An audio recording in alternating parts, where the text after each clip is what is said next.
नवादा के वारसलीगंज में पुलिस और पब्लिक के बीच मार हो जाती है। मार होने का कारण जो है विद्युत प्रवाहित के लिए पोल का गिरना, क्योंकि वहाँ सीमेंट फैक्ट्री का निर्माण हो रहा है। सीमेंट फैक्ट्री में जो है लाइन जाना है, बिजली जाना है, और बिजली के लिए जो है कहीं ना कहीं तो पोल गिरना ही होगा।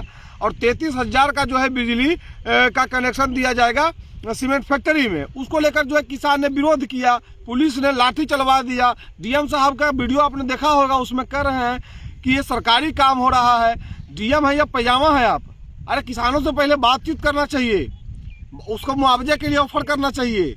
हाँ, सरकार जो है विशेष परिस्थिति में किसानों का जमीन जबरन ले सकती है, ऐसा कानून है विकास के लिए। लेकिन एक ऐसा विकास है कि घनी आबादी में बिना प्रदूषण के लाइसेंस का आपको किसने अनुमति दे दिया कि आप सीमेंट फैक्ट्री खोल सकते हो भी घनी आबादी में? जबकि वारसलीगंज जो है 90 नहीं 100% कृषि आबादी वाला क्षेत्र है। किसने दे दिया? अडानी प्रेम में अंधा मोदी जी जो है पूरे देश में कहीं जंगल कटवा रहे हैं, कहीं पहाड़ कटवा रहे हैं, कहीं किसानों की जो है जमीन अधिग्रहण कर रहे हैं। इतना ज़्यादा जो अडानी प्रेम में अंधा हो गए हैं कि देश के ना तो किसान का ख्याल है, ना नौजवान का ख्याल है, ना प्रकृति का ख्याल है। और अडानी को पूरे देश में ईस्ट इंडिया कंपनी की तरह स्थापित करना चाहते हैं।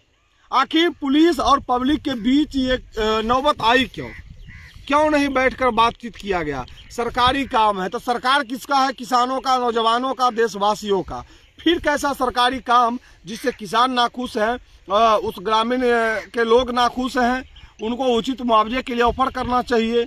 नहीं माने तब आगे की प्रक्रिया होनी चाहिए। लेकिन वीडियो में साफ तौर पर देख सकते हैं कि पब्लिक और पुलिस में जो है थोड़ी सी बात हुई, उसके बाद तुरंत जो है लाठीचार्ज। क्योंकि बल का प्रयोग जो है आजकल आम हो गया है, इसलिए क्योंकि सरकार जो है अपने मनमाने रवैये के लिए जानी जाती है। सरकार किसी तरह से किसानों के अधिकार को दमन करना चाहते हैं, नौजवानों के अधिकार को दमन करना चाहती है। ये भारत की परंपरा बन चुकी है। और वर्तमान में बीजेपी सरकार तो हद ही कर दी है। कहीं भी किसान का, नौजवान का या किसी का बात सुना नहीं जा रहा है, क्योंकि अडानी जी का फैक्ट्री जो लगना है। और वारसलीगंज में सीमेंट फैक्ट्री कहीं से यह जायज नहीं है। और लोगों को इस पर भी सवाल खड़ा करना चाहिए था कि जो पूर्व विधायक ने गलती की, आज वो किसानों पे कहर बनकर टूट रहा है। और ये साफ तौर पर देखने को मिल रहा है कि इतनी घनी आबादी में सीमेंट फैक्ट्री से हमारा नस्ल खराब होगा, हमारा फसल खराब होगा, हमारी ज़मीनें बंजर होगी, हमारा भू का कोई महत्व नहीं रहेगा। ये हालात जो है वारसलीगंज में हो चुका है। तो सोचिए कि वारसलीगंज के लोगों को भी सोचना चाहिए कि आप विकास खोजते हैं तो विकास क्या ऊपर ऊपर कहीं पोल गिराएगा? तार कहाँ ऊपर से जाएगा? अरे तार जमीन में पोल होगा तभी तो तार जाएगा ना। तो ये किसानों को भी सोचना चाहिए। आपको उस समय बहुत ज़्यादा मन लग रहा था, खुशी हो रही थी, उस समय आपने विरोध नहीं किया जब सीमेंट फैक्ट्री का निर्माण की बात चल रही थी। कंपनी जो है अडानी को जो है दे दिया गया, चीनी मिल दे दिया गया। आज चीनी मिल का जब उद्घोषण हुआ तो वारसलीगंज के लोग रोना रो रहे हैं कि हमको चीनी मिल है, क्यों चीनी मिल मिलेगा? आप में विरोध करने का ताकत नहीं है और आपको चीनी मिल मिल जाएगा। अगर चीनी मिल या बढ़िया चीज़ का फैक्ट्री होता ना तो नालंदा में लगता। अरे नालंदा में 4-5 सीमेंट फैक्ट्री लगवा दीजिए, सारा विकास तो नालंदा में ही हो रहा है। तो ये डीएम साहब, आप जनता के पैसों से पल रहे हैं। आपका जो परिवार है ना, आपकी रोजी रोटी जो है ये ही जनता के ही, किसान के ही, नौजवान के पैसों से चलता है। और उसी पे आप लाठीचार्ज करवाते हैं। आपको शर्म नहीं आता है?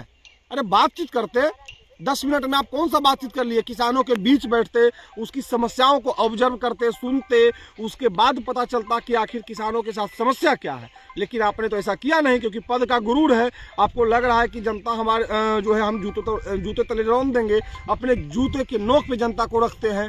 लेकिन ऐसा तो होने वाला नहीं है, क्योंकि वही जनता का जो है आप कोट और बंडी पहनकर फील्ड में घूमते हैं। और जो 4 व्हीलर मिलता है ना, उसमें तेल जो है ये सारा जनता के टैक्स से आता है। आपको शर्म आनी चाहिए कि जनता पे आप लाठीचार्ज करवाते हैं। और अडानी का और मोदी भक्ति के अंधे में होकर, मोदी भक्ति में अंधे होकर आप अडानी के काम को सरकारी काम बताते हैं और किसानों का काम प्राइवेट हो गया। किसान क्या विदेश से आए हैं? किसान क्या ईस्ट इंडिया कंपनी यहाँ भेजा है? अरे किसान असली भारत है। और इस भारत में ही किसानों की ये दुर्दशा। क्या कुछ कहिएगा? कमेंट में बताइएगा।